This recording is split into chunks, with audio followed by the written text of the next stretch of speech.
Ассалаумағалейкум ағайын, құрметті мұсылман бауырлар. Не жетсін бұл өмірде сырласқанға, не жетсін бұл өмірде сыйласқанға.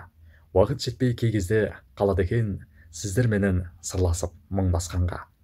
Кең болсын қазағымның керегесі, кетпесін туыс туған берекесі. Баршамызға нұрын шашып келе жатқан құтты болсын құрбан айт мерекесі. Құрметті мұсылман бауырлар, ұлық мереке құтты болсын. Айт күнгі ізгі ниеттеріңізбен шалған құрбандықтарыңызды Алла тағала қабыл еткей. Әрбір отбасына бақыт, береке қонғай. Көп ұлт пен ұлыста отанымызға бірлік пен ынтымақ бергей. Жаратушы иеміз сүйікті Қазақстанымыздың мерейін үстем етіп, халқымыздың ауыз бірлігін арттыра бергей. Келе жатқан құрбан айт құтты болсын. Айттан айтқа аман есен жете берейік бауырлар. Әмин.